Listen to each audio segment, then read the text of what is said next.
First 10 days of Zulhajjat al-Haram, the most sacred in the entire calendar year. ذرا سوچئے کتنی خوش نصیبی ہے میرے لیے اور ہم سب کے لیے جو اس وقت جڑے ہوئے ہیں کہ ہمیں رمضان المبارک کی مبارک ساتیں نصیب ہوئیں، ہم نے عید کی خوشیاں سمیٹیں اور اب ہم ماہ ذوالحجۃ الحرام کے ان بے حد بابرکت دنوں میں داخل ہو رہے ہیں۔ آج ہم اسی خوبصورت روحانی سفر اور وقت کے اس انتہائی مقدس حصے کی اصل اہمیت کو سمجھنے کی کوشش کریں گے۔ بات کا آغاز اگر ان خوبصورت اور گہرے الفاظ سے کیا جائے کہ روح دراصل خدا کا ہی آسرا ہے، وہ دنیا کا نور ہے اور ہم سے ذرا بھی دور نہیں، تو کتنا سکون ملتا ہے نا۔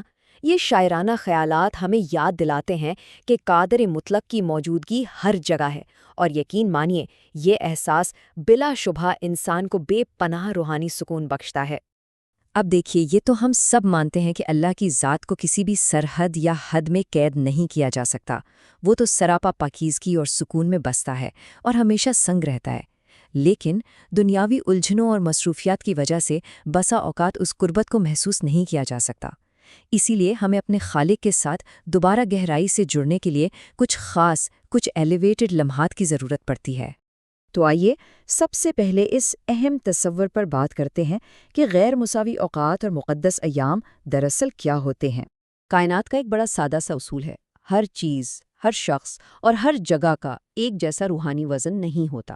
جیسے مکہ مکرمہ اور مدینہ المنورہ کو دیگر تمام شہروں پر ایک خاص فضیلت حاصل ہے، یا جیسے کچھ مبارک ہستیاں، انبیاء کرام اور اولیاء اللہ کے درجات بہت بلند ہیں۔ بالکل یہی اصول وقت اور مہینوں پر بھی لاگو ہوتا ہے۔ تمام دن ایک جیسے نہیں ہوتے، کچھ خاص اوقات کو باقی سب پر فوقیت دی گئی ہے۔ مثال کے طور پر رمضان المبارک کو ہی لے لیجئے۔ یہ ایک ویل نون یعنی دنیا بھر میں مشہور اور زبردست مقدس مہینہ ہے۔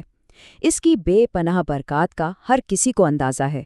یہ وہ وقت ہوتا ہے جو بے پناہ روحانیت اور عقیدت کے ساتھ تمام ایمان والوں کو ایک ہی صف میں اکٹھا کر دیتا ہے۔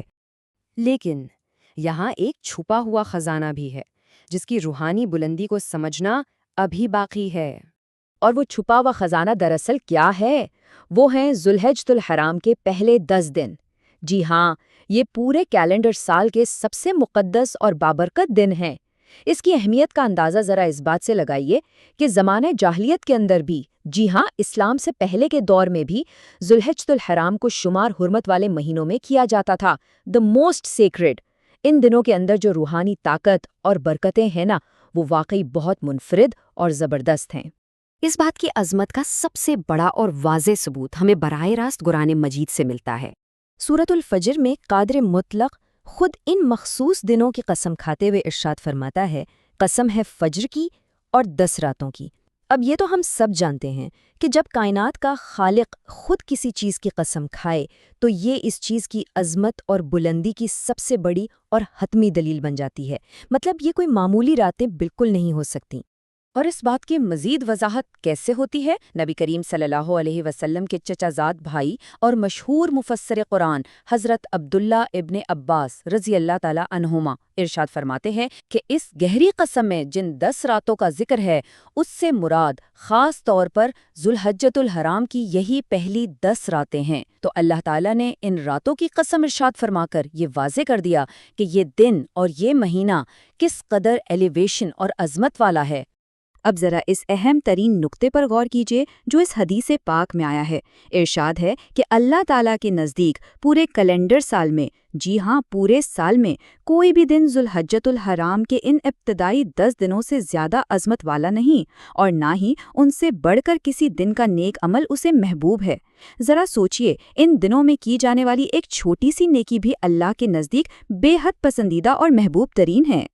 تو سوال یہ پیدا ہوتا ہے کہ اس بے پناہ عظمت کو جاننے کے بعد اب اس حتمی راستے پر چلا کیسے جائے؟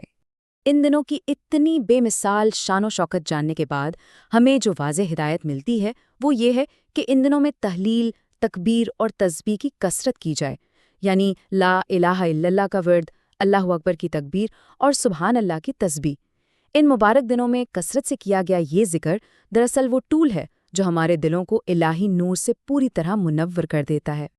دیکھیے، ایک بات تو طے ہے کہ یہ دنیا اور اس کی ساری رونقیں محض فانی ہیں، عارضی ہیں، لیکن خالق حقیقی کے سائے میں اور اس کی بتائی ہوئی راہوں پر چل کر جو سکون ملتا ہے نا، وہ ابدی ہے۔ جب ہم اس کی راہ پر قدم بڑھاتے ہیں تو وہی ہمارا اصل اور ہمیشہ رہنے والا آسرا بن جاتا ہے۔ اب جیسے ہی یہ ناقابل یقین حد تک بابرکت دن شروع ہو رہے ہیں، ہمیں ایک گہری سوچ بچار کی ضرورت ہے۔ ذرا اپنے آپ سے پوچھئے، ان عظیم 10 دنوں میں اس کی راہوں پر چلنے کے لیے ہم کون سے عملی قدم اٹھانے والے ہیں؟ کیا ہم اس ابدی خزانے کو سمیٹیں گے یا یہ عظیم دن یوں ہی گزر جائیں گے؟ یہ وقت ہے اس روشنی سے اپنی روح کو منور کرنے کا،